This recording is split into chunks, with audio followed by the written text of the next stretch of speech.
जो कही गई न मुझसे वो जमाना कह रहा है कि फसाना बन गई है मेरी बात चलते चलते। यूं ही कोई मिल गया था सरे राह चलते चलते। मीना कुमारी, या यूं कहें कि नाज, उनके जीवन की किताब का आखिरी पन्ना, आखिरी सफ़ा हम आज लिखने जा रहे हैं। हमने मीना जी के जीवन के बारे में हर पहलू पर बात की, लेकिन क्या बातें करने से या कुछ किताबें लिख देने से या कुछ चंद फिक्रे कस देने से क्या किसी के बारे में हम सब कुछ जान सकते हैं?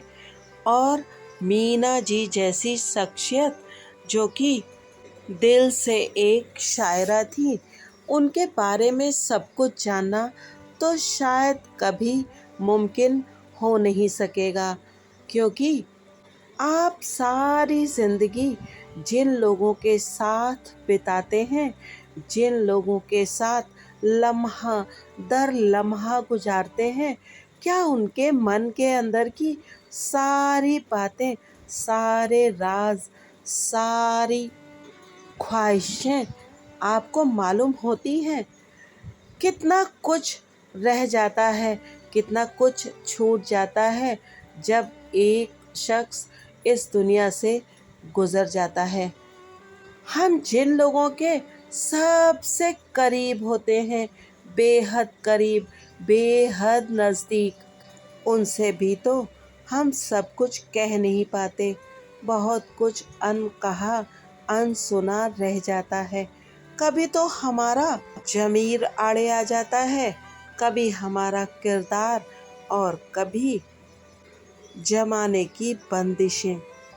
मीना जी और कमाल साहब के रिश्ते के बारे में खूब कहा गया, खूब लिखा गया, बहुत सारी शिकायतें दोनों तरफ से की गईं, लेकिन हम क्या सच था वो कभी जान नहीं पाएंगे। तो चलिए आज बात करते हैं मीना जी की शख्सियत के बारे में। कैसी थी मीना जी? जैसा लोग बताते हैं कि वो पैसों के मामले में बड़ी लापरवाह थी। एक किस्सा यूं है कि एक बार अपने किसी रिश्तेदार को काम दिलाने के लिए उन्होंने फिल्म के प्रोड्यूसर या डायरेक्टर से कहा और उनसे पूछा कि आप उन्हें एक छोटा सा काम दे दीजिएगा, आप इस काम के लिए उन्हें कितना पैसा देंगे? तब उन्हें बताया गया कि इस काम के लिए बस 500 रुपये दिए जाएंगे।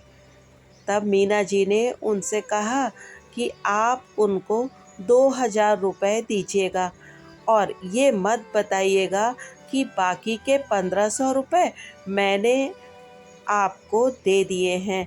उन्हें ये एहसास होना चाहिए कि उन्होंने अपने दम पर कुछ किया है। तो ऐसी थी मीना जी। हम सभी लोग जब कभी कहीं सफ़र कर रहे होते हैं तो अक्सर ऐसा होता है कि शीशे पर कोई ठक ठक करता है और हमसे पैसा मांगता है, और बहुत बार ऐसा होता है कि हम झुंझला जाते हैं।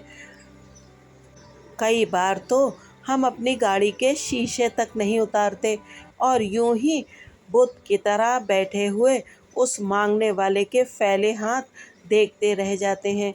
लेकिन मीना जी तो सबको मदद करती थी और सबको पैसे देती थी। एक बार का और किस्सा है कि ख्वाजा अहमद अब्बास साहब किसी मुश्किल वक्त से गुज़र रहे थे और मीना जी ने उनको फ़ोन किया और उनसे कहा कि आप मुझे अपना दोस्त नहीं समझते। तब अब्बास साहब ने उनसे कहा, क्यों, ऐसा आपको क्यों लगता है?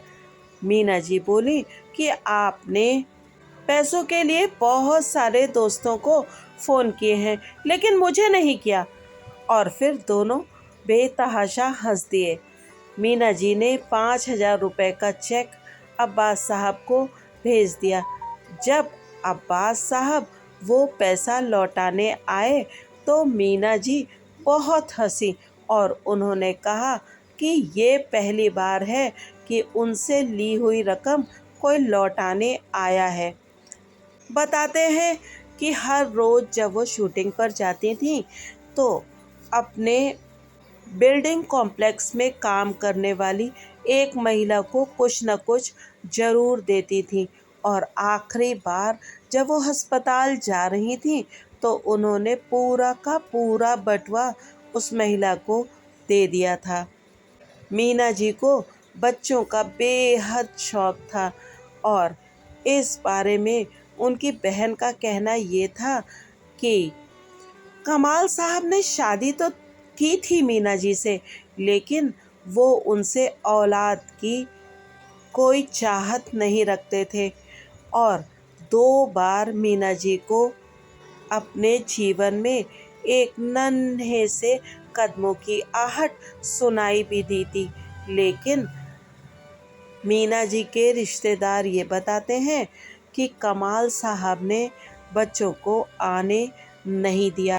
पहली दफ़ा बच्चे को आने देने से रोकने के दौरान जो कॉम्प्लिकेशंस हो गए थे उसकी वजह से दूसरी बार उनको सेप्टिक हो गया और बच्चे को हटाना ही पड़ा। लेकिन कमाल साहब की तरफ से ये कहा गया कि जब मैंने मीना जी को अपने जीवन में स्वीकार कर लिया था और मैं उन्हें अपने घर में लेकर आ गया था तो फिर ये बात बिल्कुल बेमानी है कि मैं औलाद नहीं चाहता था।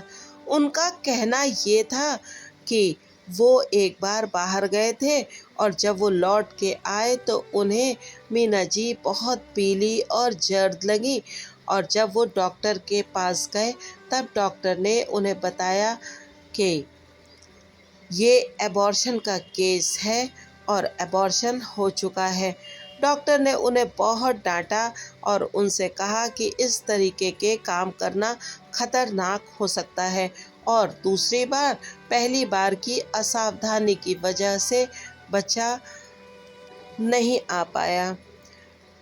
तो उनका कहना था कि मीना जी नहीं चाहती थी कि उनकी स्क्रीन इमेज प्रभावित हो क्योंकि बच्चा हो जाने से उनके फिल्मी कैरियर पर असर पड़ सकता था।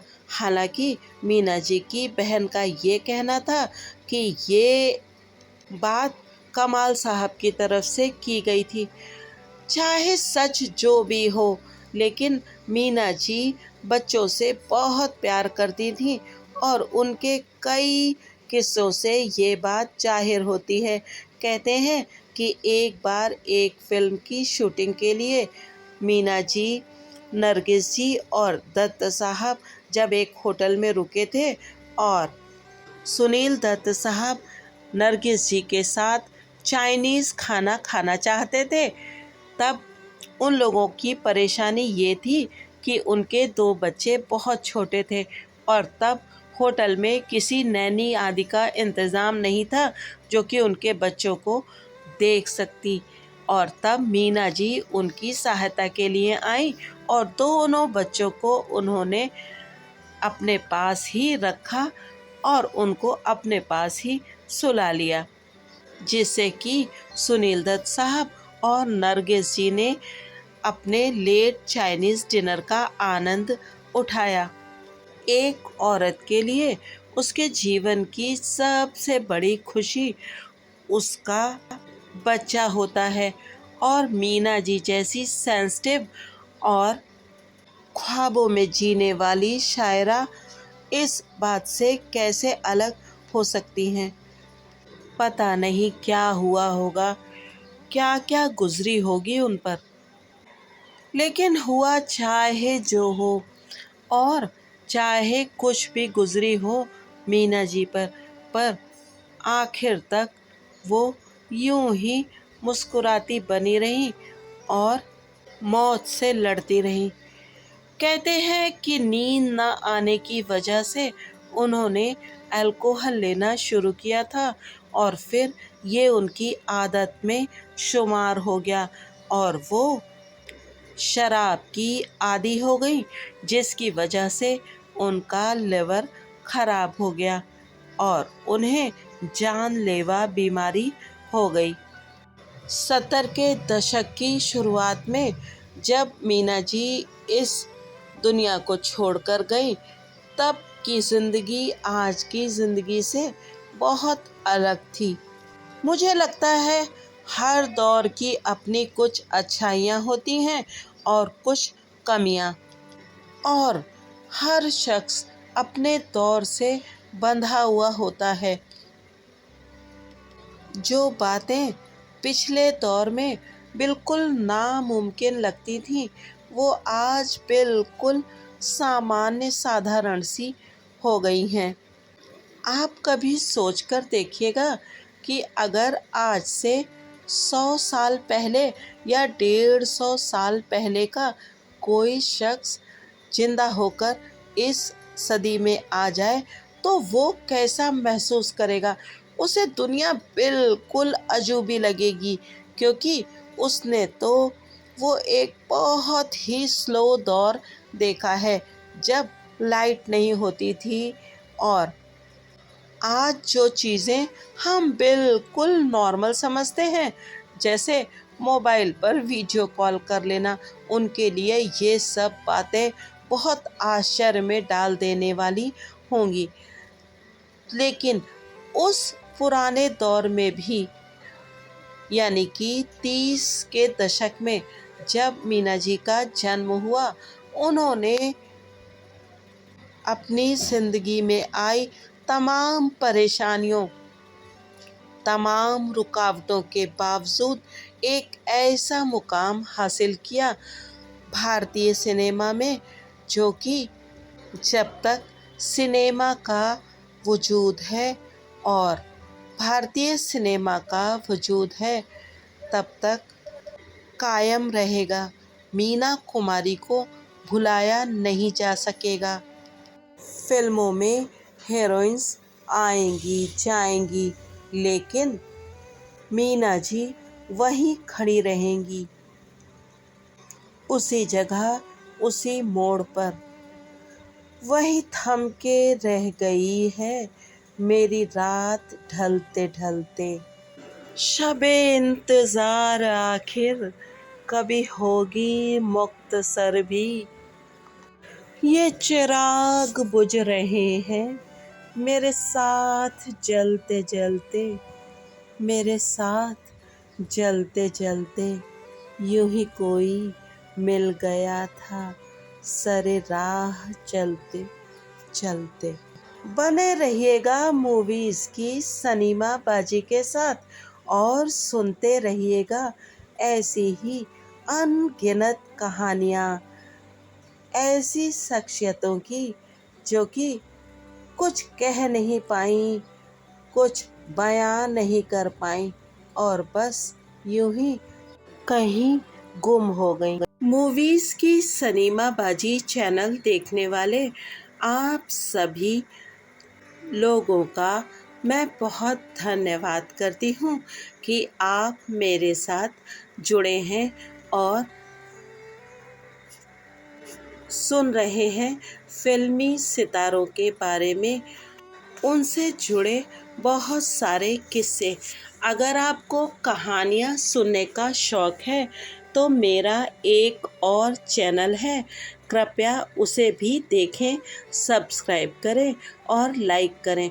उस चैनल का नाम है यूट्यूबर मौसीकी कहानियाँ।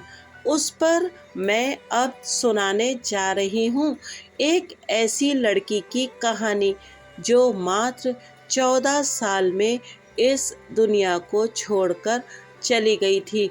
लेकिन उसके पहले उसने अपनी डायरी में ऐसी ऐसी बातें लिखी, ऐसे ऐसे ख्वाब सजाए, जो आज तक लोग याद करते हैं। वो डायरी थी एनी फ्रैंक की डायरी, जो कि द्वितीय विश्व युद्ध के दौरान मारी गई थी। मुझे पूरा यकीन है कि आप उस चैनल पर भी जाकर नई नई कहानियाँ सुनेंगे, और उस चैनल को भी सब्सक्राइब करेंगे।